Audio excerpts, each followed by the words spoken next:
I disagree with coach Alan Bunting, who said we were all the better for that result. Come on, mate. We played awful. Admit it. Genuinely did not think the Warriors were going to be 8-2 after 10 games. I got that wrong. How dare you suggest a team that missed the finals last year? Won 9 games last year. Lost a couple of key players to suggest that team might not do so well? Whoa, Martin. Brisbane's reacting fairly poorly. Brisbane's turning on itself too. The Broncos are a merchandise company that actually have a sideline side hustle as a football team. Welcome to the DSPN. John Walker wins the 1500 metres gold medal at the Olympic Games. The All Blacks have won by 29 points tonight. The Devlin Sports Podcast Network. Welcome to the podcast, people. Martin Devlin, Lachlan Waugh, another edition of the DSPN. Today on the show, Greg Martin joining us out of Australia, our favourite Ocker, former Wallaby fullback, and he's a Triple M breakfast host. We're looking at Origin, we're looking at his Reds lost to the Brumbies again. What about them Broncos? And also this Anzac 15 to play the Lions. Lot to cover with Greg. Tight 5 also, where we tackle 5 topics du jour and have a good old headbutt chin wag about those particular topics. If you are listening on Rover or across wherever you find your favourite podcast, be it Spotify or Google, Apple Play, thank you so much for supporting us. This is the full show that you're listening to. If you are watching on the DSPN YouTube channel, well, what we do is we slice it up into sort of like, I suppose, shorter consumables for you. Click that subscribe button for us. It really does help. And thank you very much for supporting us. It is much appreciated. Leave us a comment as well. We love the feedback. Try and keep it seemly. There is a moderator in place. That's what MediaWorks. I work for MediaWorks. That's what MediaWorks do. So, you know, if you write something untoward, they're just going to delete it. We're just talking about sport. That's all we're doing. We get it right. We get it wrong. We get it wrong. We get it wrong. Quite a lot. But it's just sport. That's all it is. We begin the show the same way every single day. We live in an amazing, amazing world, and it's wasted on the crappiest generation of just spoiled idiots. The Black Ferns might need a bit of a wake-up call before this year's Rugby World Cup. Now, you would have thought losing and drawing tests against Canada recently was that call, but apparently not so. Alarm bells, I think, should be ringing around the current world champs who just don't seem to get that right now they're not quite good enough. A scrappy comeback draw versus Canada last weekend is nothing to celebrate. I disagree with coach Alan Bunting, who said we were all the better for that result. Come on, mate. We played awful. Admit it. We were well below World Cup winning form, well below what it's going to take to beat England at Twickenham for the title later this year. England will make the final. They haven't lost since they lost the final in 2022. The way we played was helter-skelter. It was frenetic, panic rugby, throwing wild passes, trying to do too much way too soon when it wasn't on, and then summing it up afterwards by saying, it's in our DNA to play this way? Come on, that's just rubbish. That's just rubbish talk. But look, hey, what would I know compared to coach Alan Bunting? Nothing. Of course, I know nothing compared to him. But still, I'm starting to feel very uneasy about the messaging that we're now hearing. When teams that aren't playing well start talking about things like, it's in our DNA, this is how we play, that's called a warning sign because it's utter BS. It's meaningless marketing claptrap is what it is. It smacks of ego being bigger than game plan. This is a rugby test match. That's what we're playing. Let's not forget that. Winning isn't a right. Results aren't handed out because you deserve to play a Flash Harry style. You earn test wins. You don't get given them. You earn them first by doing the most basic aspects of rugby better than your opponent. We all know this. They know this. Well, they do know this, don't they? I'm talking about winning the ball, keeping the ball, putting phases together, dominating the opposition forward pack, stretching their defence. Possession, territory, error-free rugby. And that's the most important one. It's not a secret. I'm not splicing DNA here, every reference intended. But this, we have to play fast and frenetic and take unnecessary risks because that's our team's DNA. Well, that talk is just BS. It tells of a team getting way too ahead of itself. The English and the French are going to be loving hearing talk like that because it screams overconfidence. And from a side that hasn't beaten the Poms, let's remember, since we won the final in 2022, we've been handsomely beaten every time we played them since, and last year conceded almost 50 points. I believe that we need to get humble and accept our inadequacies as we're seeing them at the moment and start to remedy them. Not tell the world that we're too clever for our own good, because that's what this DNA messaging is. It's claptrap. It's marketing. A load of bollocks. Come on, Black Ferns, you're better than this. And we know that. And simply put, you need to start being better than this. Just get back to playing well. simple, effective, winning test match rugby. It's called risk-free, as opposed to DNA-infused risky. Devlin. Lachlan, we used to do this every single day on the radio, didn't we? So let's play a game of Tight 5. I know you love it. Tight 5. 5 separate sporting topics, roughly a minute or so on each. Yes. When that guy yells at us, we move on to the next topic. We might even do 6. I want to talk about the NBA because we've got finals games on right now. Eastern Conference, Western Conference. Who's going to win? Pick me ultimate winner from the West to play the East. English Premier League wraps up on Monday morning New Zealand time. You've got 5 teams trying to squeeze into 3 Champions League places. Who is going to get those 3 places? I've been copping it like a chook from Warriors fans for saying at the beginning of the season that I did have doubts. And I'm glad to have been proved wrong so far. Magnus Carlsen versus the world. Did you know about this chess match which was going on? It ended in a draw. The French reckon that they're going to send a pretty damn strong side here to play the All Blacks in July. And Brendan McCullum, good on him, has called out the England players and said you need to be more humble and stop saying dumb stuff. Yes! Let's start with the Warriors thing, and we don't have to harp on or spend too much time on this. But yeah, happy to cop it like a chook. And happy to get it wrong. But at the very start of the season, I didn't hear too much from too many people arguing against the fact that I thought that Melbourne would be a great side, Penrith would be a great side. I thought the Roosters would have a much better season than they're having, but they're not out of it. And I genuinely did not think the Warriors were going to be 8-2 after 10 games. I got that wrong.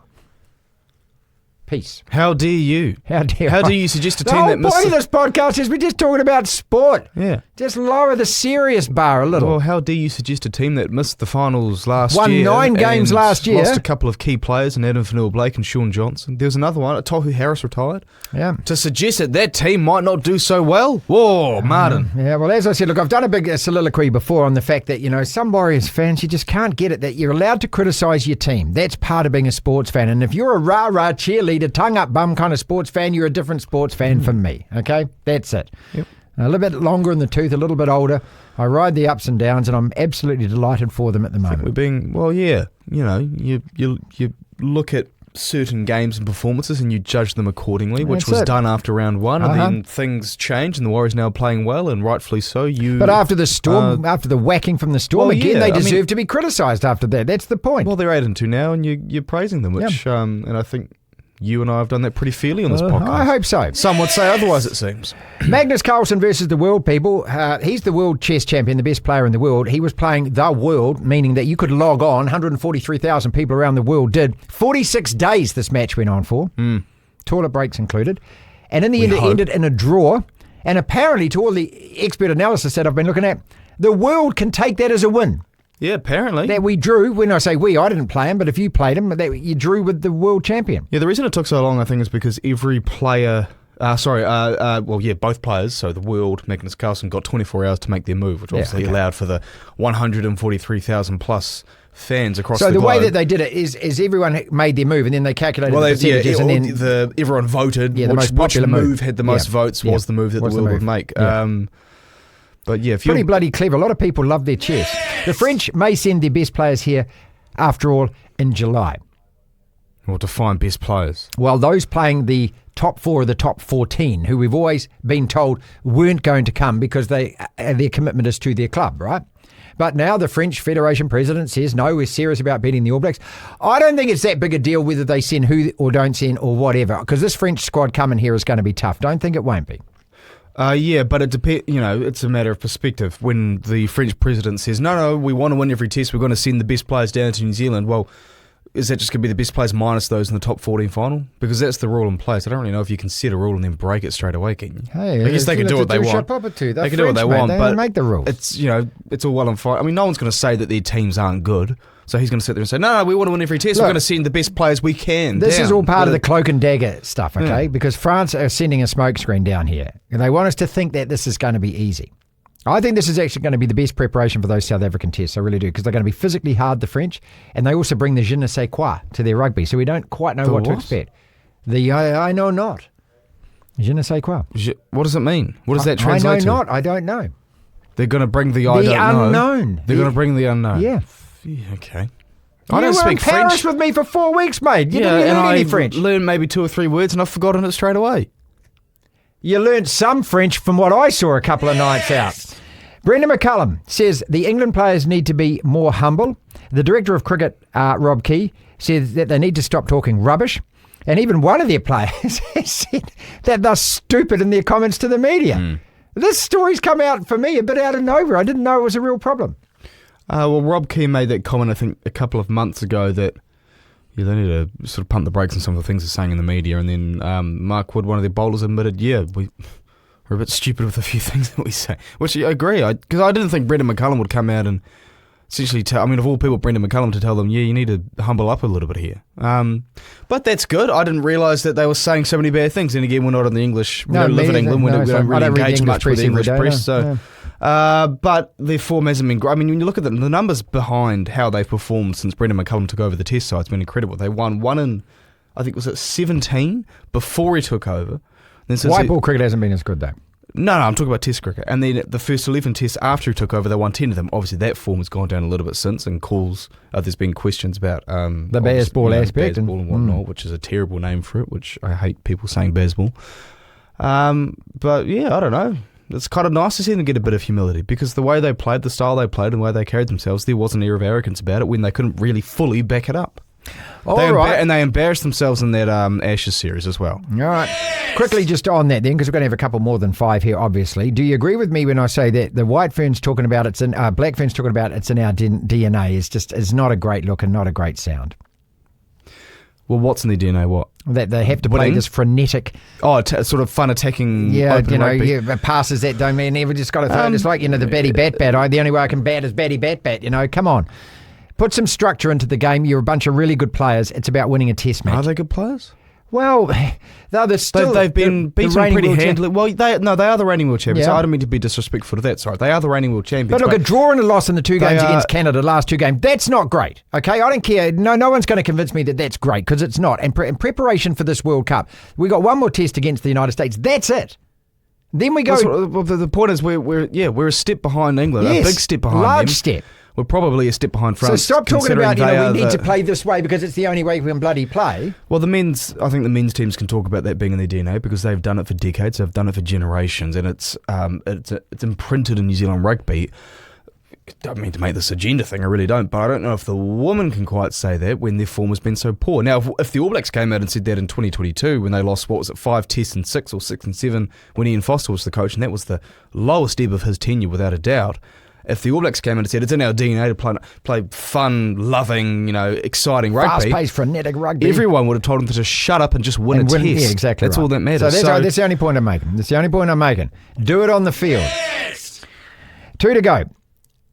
Champions League playoff places at the English Premier League. This is how it looks right now. Arsenal and Liverpool are Liverpool champions. They're through. I'm saying Arsenal are through already, right? Okay. Yeah, no, they are. They can't be knocked out of the top 4. Man City 68, Newcastle 66, Chelsea 66, Villa 66, Forest 65. On the last day, Forest home Chelsea. Man City go to Fulham, Newcastle play Everton, Aston Villa go to Man United. Who is getting there out of those 5 teams? I'm ticking Man City for a start. They're going to go to Fulham and they'll get a result. So then you've got 2 places left: Newcastle, Chelsea, Villa, or Forest. Who gets it? Forest and Chelsea play each other at Stamford City Bridge. Ground. Right? No, City Ground. Oh, it's a City Ground. Yep. That'll probably be a draw. Okay. So then you've got Aston Villa will beat United at Old Trafford. Will they? Absolutely. Oh, yeah, you go. All you care about is the Europa League. So you'll happily roll over. It doesn't matter what the result. Well, of the so final. I guess the one team. So one team misses out. Is that how it works? 2. Because 5 go through. 5 go through. So 2 out of these: Newcastle, Chelsea, Villa, and Newcastle Forest. are in there, and Chelsea. Chelsea ahead of Villa right now, aren't they? In goals difference. Yes. Yeah, it'll be Chelsea and Newcastle. I don't think that'll change. Okay, so as it is in the table, 1 to go there. Yes! NBA conference finals on. Who gets out of the East? Who gets out of the West? I've got money on the Timberwolves. I'll put 100 down on them to win the title. Good Lord. You must be making some cash out of that, eh? Well, the cash out's still at 100, I think. And if they win the title, I get times 10 that. That's all I'll say. So I will still back the Timberwolves. I think they're the most balanced team in the West. Well, there's only 2 teams left in the West, but I think they're the most balanced team. I think the Thunder, there's a few questions over their performances earlier on in the playoffs, which I think are very relevant. And I like the balance of the Timberwolves. It relies massively. Anthony Edwards needs to be averaging 25 to 30 a game for the rest of the playoffs. He can't have these off nights that he had in the first round, for example, against the Lakers. They won the series, but he had too many off nights and his shooting goes, the numbers go down a bit. Knicks Pacers, I don't know. I think there'd be something quite fun about the Knicks getting into the finals. At the same time, there's been some terrible footage on social media about their fans. Who, some of them, and I'm a Philadelphia Eagles fan, and Philadelphia fans are worse, but not a fan of some of what these Knicks supporters are doing. How there was a Pacers fan walking around New York. and they threw some rubbish on him. They poured rubbish on him. Yeah, but that guy's actually got tickets to Game 4. I know, but he had to go through something pretty... I mean, there's a massive crowd who are doing it to him. I don't like that stuff. So that made me dislike the Knicks. So I'd like to see the Pacers go through. Okay. Then again... Pacers, Timberwolves. The Knicks winning is spectacular for New York from a sporting perspective, and it is great for the league. So I think Minnesota Knicks could be a cool one. And I think the Knicks will win.